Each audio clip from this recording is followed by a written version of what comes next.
want to talk to you about the differences between confronting a toxic person and a healthy person. So there are times in every one of our relationships where we have to say things that are uncomfortable. We have to approach topics that are difficult to discuss. We have to resolve conflict and try to come together and have an understanding or an agreement or resolve a difference that is harming our relationship, or maybe even make a decision that we disagree on. So these are normal parts of a relationship. Those things do not make a relationship unhealthy.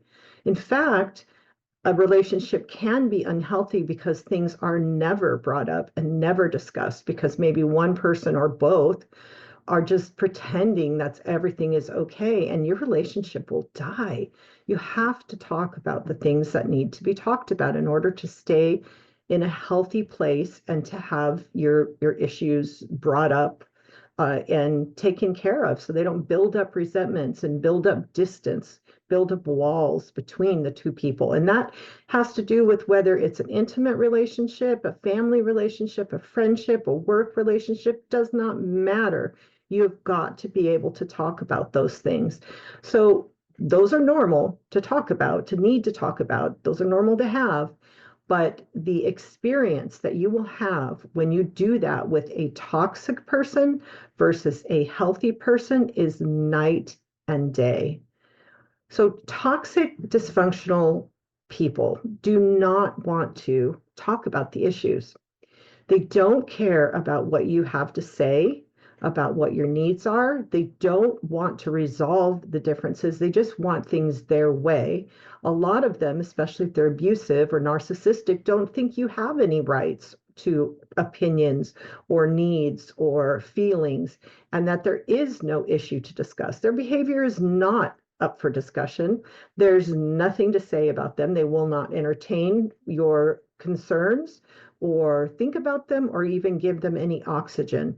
They instead, when you bring up something that you need to talk about, and I don't care how perfectly you do it, it could be the most beautiful textbook I statement.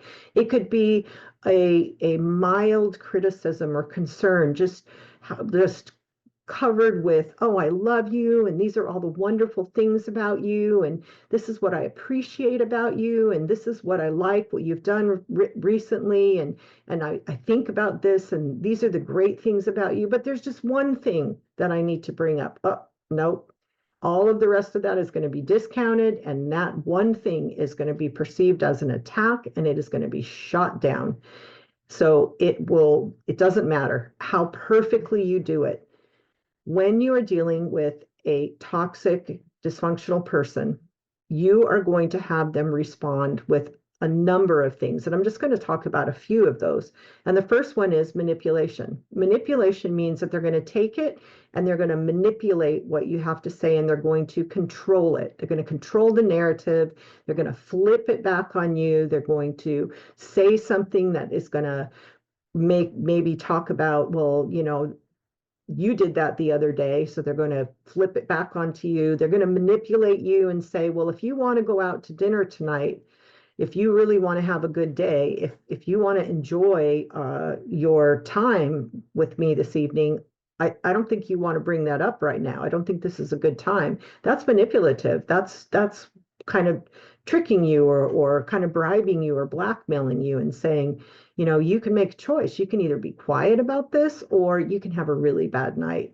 Instead of saying, hey, maybe we can talk about this later so that we can, enjoy our time. No, they're going to manipulate it and twist it and turn it and try to control it, all for the purpose of what? Not having to deal with it. The other thing is they're going to divert it. Divert it's like a roadblock, right? Where you have a rerouting or diversion. You can't turn on right on this road, so instead you have to keep going straight, and then you're going to turn right on the next road. That's diverting you off of the road. So instead of dealing with the fact that this person is harsh, or this person didn't show up on time, or this person didn't do what was said, what was promised, or this person was, really harsh with your child, and you need to talk to them about that.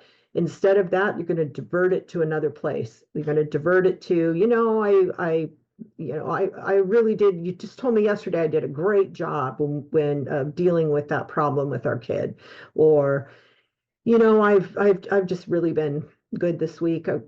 I worked so hard for you, and I made dinner for you the other night. What are you talking about? Just back off. So they're going to divert you onto something else, or they're going to divert back onto you. They're going to blame shift. It was your fault.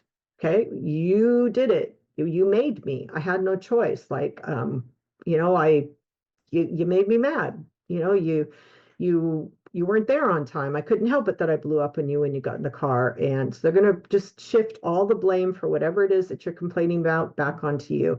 Well, I could be a nicer spouse if I wasn't married to you, or something your mom could say, I've been a really good mom to you. I've tried really hard, but it's been really hard being a mom to you. You always were a picky kid. You always were, telling me what I was doing wrong.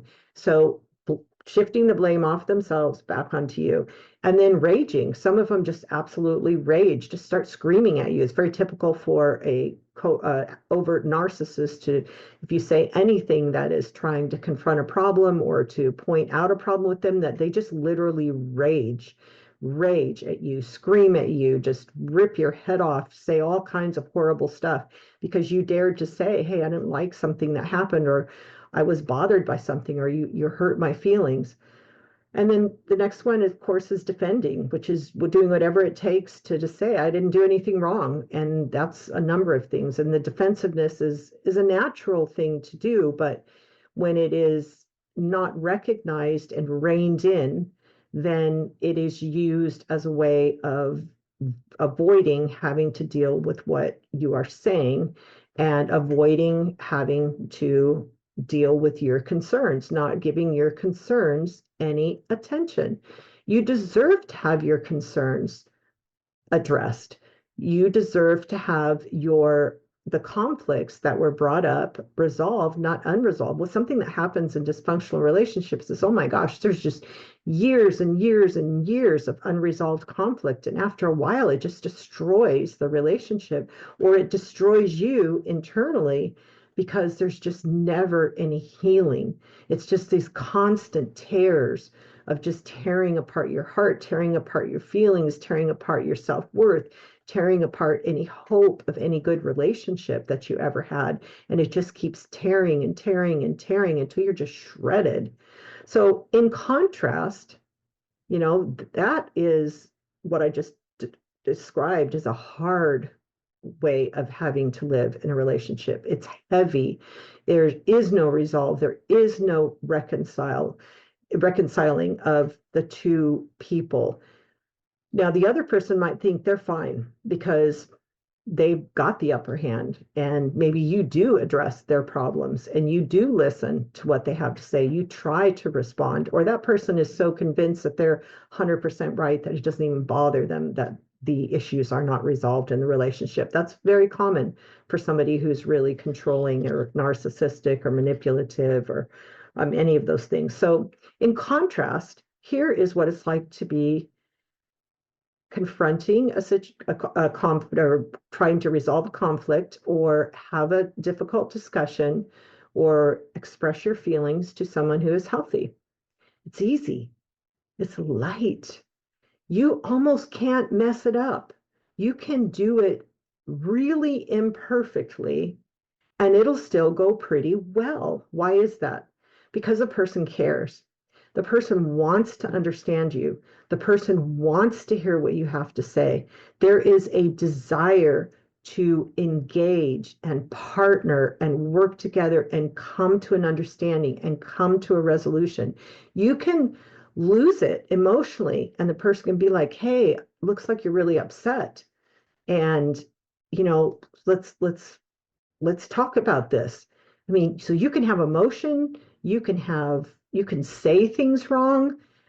You can't go off on the person and start, beating the person up or abusing the person or calling names or anything like that. I'm just saying, you don't have to have the perfect words. You don't have to have the perfect I statement. For somebody who's really healthy, You just need to say, I got to talk about this, and you're going to be able to talk about it because a healthy person will clarify.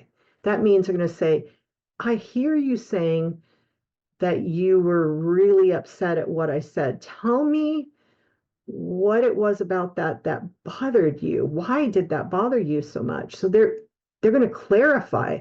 Did you mean to say that I was dismissive, or it felt dismissive to you because I questioned the amount of your raise at your job, or because I questioned whether or not you really wanted to stay at your job? Is that what you're saying? You're saying that that's why it felt dismissive? The person will ask questions. It's like, tell me, is this something I've done in the past? Is this something that is something that bothers you a lot? Do I do this a lot, or did I just do this time? Or um, have you been afraid to say this to me, or is this just really the first time it bothered you? Like, tell me why, help me understand. They'll ask all kinds of questions. What's the purpose of the questions? Not to mock you, not to discount you, not to undermine you, not to put you down, but to understand what you're saying. They seek to understand. Like I just said, they are seeking to get it. Understand means to have knowledge of you. They want to really know what it is you're talking about because they care. And if it's a disagreement, they want to know what bothered you so that they can maybe come to a consensus, or you could have a good conversation, or maybe there needs to be an apology. And so the person is actively listening. Actively listening means they're not just thinking about how they want to counter you and shut you up and tell you that you're wrong, but they're listening to you. They're paying attention. Their body language says, I hear you. I'm here. I'm patient. I'm here to work through this, and it is a whole different experience than somebody who is toxic and unhealthy and is literally doing everything to fight you and does not want to understand you. A totally different situation. I know in relationships that I have where it has been the other way, or and occasionally flips back with that it just felt like it was all on my shoulders. It was so heavy. Like this was a weight that I could not lift off. And when the other person would do that for themselves and seek to understand and do the work and partner and be involved and engaged, it just felt like so light. I almost felt like I was floating having this conversation because it was just so simple and it was so easy. And that's one of the ways that you can tell if you're not sure. Are you in a healthy relationship or an unhealthy relationship? How easy is it to resolve problems, conflict? How much does the other person care about understanding you? How much do you care about understanding the other person? Because this works two ways, right? You want to be able to ask and clarify and listen and seek to understand the other person too when it's that person's turn to talk. And imagine it going back and forth between two people until you get to the place where you've actually solved the problem, whether that is to come to an agreement where you've both kind of compromised, or one person gets to have their way this time, or maybe you agree to disagree, but in a understanding each other way. I mean, that is a healthy relationship. The people that I know that have been in really, really toxic relationships, and I knew them in their struggle through in my classes or through, being in therapy with them before, that it was hard. And later, not that any other relationship is perfect, it is not, but when they were in a healthy relationship, they would say to me, it's just so easy compared to the way it was before. And that is true. So again, not perfect, not that people don't have issues and problems and things they have to resolve. Of course, it's the process that they go through to get there. That is the thing that matters.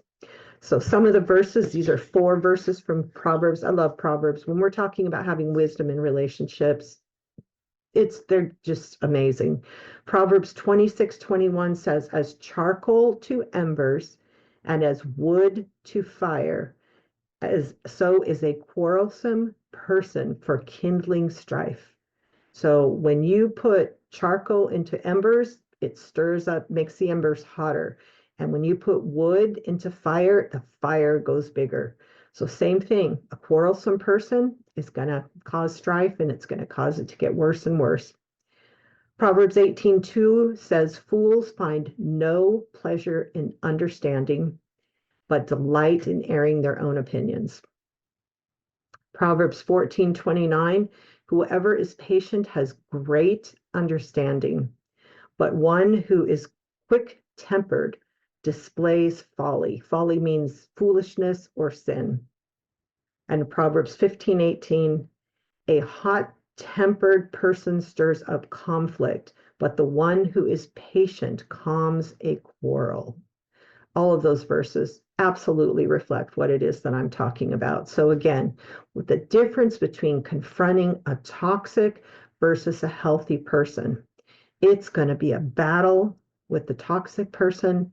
It's going to be a conversation with a healthy person that is going to reach mutual understanding.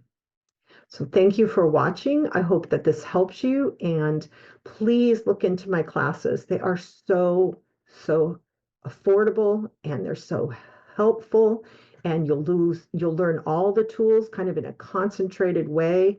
And you will also have a support group because we have Zoom discussions. And so you find other people that are struggling with similar things, and there's nothing more just calming and helps you to feel better about yourself than realizing I'm not the only one struggling with this, and other people are, and they're getting there, they're getting better, they're learning, they're growing. Just builds so much confidence. So thank you for watching and listening, and God bless you.